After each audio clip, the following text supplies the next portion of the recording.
High বন্ধুরা, hello. আপনারা কেমন আছেন? আশা করছি ভালো আছে। আবার চলে এসেছি আমি একটা নতুন ভিডিওর সাথে। সঙ্গে থাকুন, দেখতে থাকুন কেমন লাগে এই ভিডিওটা। একটা চিংড়ি মাছের রেসিপি। আগেও আপনাদের সাথে অনেক চিংড়ি মাছের রেসিপি শেয়ার করেছি। আর এবার আগের রেসিপিতে আমি দেখিয়েছি কিভাবে চিংড়ি মাছ কাটতে হয়, তাই আজকে আর নতুন করে দেখালাম না। এখানে আমি চিংড়ি মাছটা কেটে ধুয়ে পরিষ্কার করে নিয়ে তারপরে আমি নুন হলুদ মাখিয়ে এখানে রেখে দিয়েছি। এই রেসিপিটা বানানোর জন্য এখানে লাগবে আদা রসুন পেস্ট করে নিতে হবে। তাই আদা রসুন ছাড়িয়ে নিলাম, ছাড়িয়ে এটাকে আমি পেস্ট করে নেব। আর আদা রসুনের সাথে আমি দুটো শুকনো লঙ্কা দিয়েছি, আপনারা চাইলে কাঁচা লঙ্কা দিতে পারেন, কিন্তু আমি এখানে শুকনো লঙ্কা ব্যবহার করেছি। শুকনো লঙ্কা ব্যবহার করেছি, আপনারা কাঁচা লঙ্কা ব্যবহার করতে পারেন। এবার আমি কড়াইটায় তেল দিয়ে দিয়েছি। তেলটা গরম হয়ে গেলে আমি চিংড়ি মাছগুলো যেগুলো নুন হলুদ মাখিয়ে রেখেছিলাম সেগুলো আমি কড়াইয়ের মধ্যে দিয়ে দেবো। এখানে তেল আমি দিয়ে দিয়েছি, এরপরে আমি চিংড়ি মাছগুলো দিয়ে দিলাম। চিংড়ি মাছগুলো আমি হালকা করেই ভাজবো, বেশি কড়া করে ভাজবো না, কারণ চিংড়ি মাছগুলো বেশি যদি আমি কড়া করে ভাজি তাহলে শক্ত হয়ে যাবে। তাই এখানে আমি একটু হালকা করেই চিংড়ি মাছগুলোকে ভেজে নেব। আর বন্ধুরা, চিংড়ি মাছ সবাই খেতে ভালোবাসে, ছোট্ট বাচ্চা বুড়ো প্রত্যেকেই খেতে পছন্দ করে। তাই আমিও পছন্দ করি। অনেক রেসিপি এই জন্য আমি দিয়েছি আগে। প্রত্যেকটা সবজির সাথে আপনারা যদি চিংড়ি মাছ দিয়ে করেন খেতে আরও টেস্টি হয়। দেখুন আমি পেস্টটা করে নিয়েছি। চিংড়ি মাছগুলো মোটামুটি এখানে ভাজা ভাজা হয়ে এসছে। এখানে আমি টমেটো ব্যবহার করব, তার জন্য আমি এখানে একটা টমেটো কুচিয়ে নিয়েছি। আপনারা চাইলে দুটো টমেটো দিতে পারেন, আমি এখানে একটাই দিয়েছি। দেখুন এখানে এদিকে আমার শাশুড়ি মা সকাল সকাল স্নান করেছে, করে রোদ্দুরে বসে আছে। যদিও এখনও সেরকম শীত পড়েনি, তবু বয়স্ক মানুষ তো, তাই সকালবেলা স্নান করার পর ঠান্ডা লাগে, তার জন্য রোদ্দুরে বসে একটু রোদ পোয়াচ্ছেন আর কি। এই দিকে দেখতে দেখতে চিংড়ি মাছগুলো হয়ে গেছে। চিংড়ি মাছগুলো আমি একটা পাত্রে তুলে নিলাম। এবার দেখুন আমি কিভাবে রেসিপিটা রান্না করি।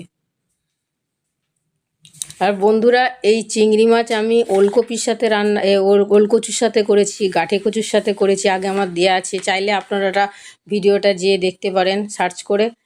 আশা করছি আপনাদের ভালো লাগবে। চিংড়ি মাছগুলো তুলে নেওয়ার পর আমি এখানে সর্ষের তেল দিয়ে দিলাম আর একটু, কারণ চিংড়ি মাছ ভাজার পর যে তেলটা ছিল অল্প, এটা একটু তেল বেশি দিয়ে করলেই ভালো লাগে খেতে। আর আমি যে পেঁয়াজটা কুচিয়ে রেখেছিলাম সেই পেঁয়াজটা আমি তেলের মধ্যে দিয়ে দিলাম। এখানে একটু বেশি পেঁয়াজ লাগবে। আমি প্রায় 3টে পেঁয়াজ নিয়েছি বড় বড়। আর এখানে পেঁয়াজটা ভাজার সময় অল্প আমি একটু লবণ দিয়ে দিয়েছিলাম, কারণ যাতে পেঁয়াজটা একটু নরম হয়ে যায়, ভাজাটা ভালো হয় আর কি। সেই জন্য আমি এখানে পেঁয়াজটা অল্প নুন দিয়েছি, বেশি নুন দিইনি। দেখুন পেঁয়াজটা ভাজা ভাজা হয়ে গেছে। তারপরে আমি আদা রসুন পেস্টটা দিয়ে দিয়েছি। আদা রসুন পেস্টটা দিয়ে আমি ভালো করে এখানে কষিয়ে নেব, কারণ ভালো করে যদি আমি না কষাই তাহলে এখানে আদা রসুনের একটা কাঁচা গন্ধ থাকবে, খেতে ভালো লাগবে না। তাই এটা আমি ভালো করেই কষিয়ে নেব। যখন হালকা হালকা তেল ছেড়ে আসবে আর তারপরে আমি এটাকে জল ঢালবো। কিন্তু এখানে দেখুন আমি কিছু গুঁড়ো মশলা উপকরণ আমি দিচ্ছি। যেমন এখানে আমি দিলাম হলুদ গুঁড়ো, এরপরে আমি দেব কাশ্মীরি লঙ্কার গুঁড়ো, জাস্ট কালার আসার জন্য। এখানে ঝাল হবে না, কারণ ঝাল হওয়ার জন্য অলরেডি আমি এখানে শুকনো লঙ্কা পেস্ট করে দিয়েছি। তাই কালার আসার জন্য আমি এই কাশ্মীরি মির্চটা দিলাম। দিয়ে তারপরে টমেটোটা দিয়ে দিলাম। টমেটোটা দিয়ে আমি আরেকটু কষিয়ে নেব, যাতে টমেটোটা নরম হয়ে যায়। টমেটোটা ভালো করে এর সাথে কষে, টমেটোরও একটা গন্ধ থাকে, তাই ভালো করে না কষালে ঝোলটার মধ্যে একটা গন্ধ, গ্রেভিটার মধ্যে একটা গন্ধ আসবে। দেখুন টমেটোটা ভালো করে আমি কষিয়ে নিয়েছি। মশলাটা কালারটা দেখুন এত সুন্দর এসেছে, দেখতে কি ভালো লাগছে, খেতে তো বন্ধুরা দারুণ হয়েছিল। আপনারা এভাবে বানাবেন, দেখবেন আপনাদেরও ভালো লাগবে। দেখুন টমেটোটা কষানো হয়ে যাওয়ার পর আস্তে আস্তে মশলা থেকে তেল ছেড়ে দিয়েছে। এবার আমি লবণটা দিয়ে দিলাম। লবণটা দেওয়ার পর আরও একটু ভালো করে কষানো হয়ে যাবে। লবণটা আপনারা বুঝেই দেবেন, কম বেশি প্রথমে পেঁয়াজ দেওয়ার সময় আমি লবণটা একটু দিয়েছিলাম, তাই আপনারা লবণটা একটু চেক করেই দেবেন। এবারে কষানো হয়ে গেছে। আমি যে ভাজা করে রেখেছিলাম চিংড়ি মাছগুলো, সেগুলো আমি এবার কড়াইয়ের মধ্যে দিয়ে দিলাম। কড়াইয়ের মধ্যে দিয়ে এটাকে চিংড়ি মাছটা দিয়ে আমি 2-3 মিনিট আর একটু কষিয়ে নেব।